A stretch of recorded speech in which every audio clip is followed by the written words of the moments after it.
আপনারা জানেন আমাদের কালকে ধনেশ্বরগাতি একটা কর্মী সমাবেশ ছিল। এখান থেকে আসার পরে আমরা দেখলাম, ফেসবুকের মাধ্যমে দেখলাম আমার যুবদলের সদস্য সচিব কে বহিষ্কার করা হয়েছে। দলীয় শৃঙ্খলা ভঙ্গের দায়ে তাকে দল থেকে সাসপেন্ড করা হয়েছে। আমি শালিকা থানা যুবদলের পক্ষ থেকে আমি বহিষ্কার করা হয়েছে এবং ওনাকে সঙ্গে সঙ্গে দেখলাম যে একটি মিছিল, মশাল মিছিল পরিদর্শন করেছে। আমি এর প্রতিবাদে শালিকা থানা যুবদলের পক্ষ থেকে তীব্র নিন্দা ও প্রতিবাদ জানাচ্ছি। সংগ্রামী ভাইয়েরা, আপনারা জানেন এই সিদ্ধান্ত শালিকা থানা বা মাগুরা জেলা নেতৃবৃন্দ নিয়ে নাই। এই সিদ্ধান্ত আমাদের কেন্দ্রীয় সভাপতি জনাব মুনায়ন হোসেন মুন্না এবং নুরুল ইসলামের নির্দেশে এই সাসপেন্ডটা করা হয়েছে। সংগ্রামী ভাইয়েরা আমার, আপনারা জানেন এই যুবদলের ভিতরে অনেক দিন ধরে এই সামাজিক অনলাইনের মাধ্যমে অনেক সিনিয়র সুমন মুন্সি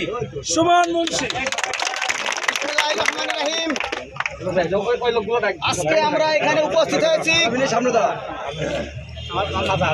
আগামী রাষ্ট্রনায়ক তারেক রহমানের সিদ্ধান্তে গতকালকে সন্ধ্যায় আপনারা দেখেছেন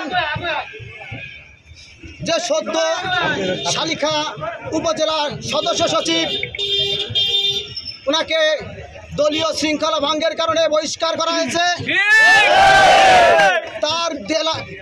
আজকে আমাদের সর্বোচ্চ নায়ক তারেক রহমানের সিদ্ধান্তকে তারা উপেক্ষা করে গতকালকে আমরা দেখেছি মশাল মিছিল তারা বের করেছে। তার বিরুদ্ধে আমরা আজকে যে বিক্ষোভ জানাচ্ছি, প্রতিবাদ বিক্ষোভ জানাচ্ছি এবং পাশাপাশি আমি আপনাদেরকে বলতে চাই, শালিখার মাটিতে কোনো দুষ্কৃতকারী ঠাঁই নাই।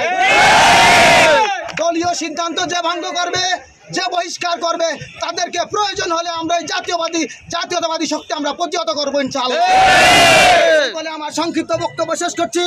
বাংলাদেশ জিন্দাবাদ, বাংলাদেশ জাতীয়তাবাদী যুবদল জিন্দাবাদ, শহীদ জিয়া অমর হোক, তারেক রহমান জিন্দাবাদ, খালেদা জিয়া জিন্দাবাদ।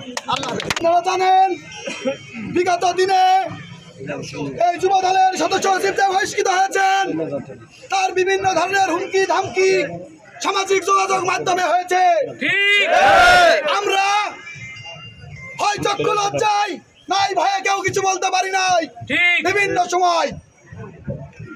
আজকে এই সামাজিক যোগাযোগ মাধ্যমে যুবদলের সদস্য সচিবকে বাংলাদেশ জাতীয়তাবাদী যুবদলের সংগ্রামী সভাপতি এবং সাধারণ সম্পাদক সিদ্ধান্ত নিয়েছেন তাকে দলের শৃঙ্খলা ভঙ্গের অপরাধে বহিষ্কার করা হয়েছে। আর এই বহিষ্কৃত নেতার পিছনে যারা আছে, তারা বিভিন্ন সময় প্রভাকাণ্ড চালানোর চেষ্টা করতেছে। বলে দিতে চাই, এই আশ্রয়দাতা প্রশ্রয়দাতার প্রত্যেককে আমরা দাঁত ভাঙা জবাব দেবো। কতদিনে স্বৈর শাসকের যে আচরণ ছিল, সেই স্বৈর শাসকের রূপ নেওয়ার চেষ্টা করতেছে। এরশাদের সময় তারা ছিল, তারা তাদেরই মবের সৃষ্টি।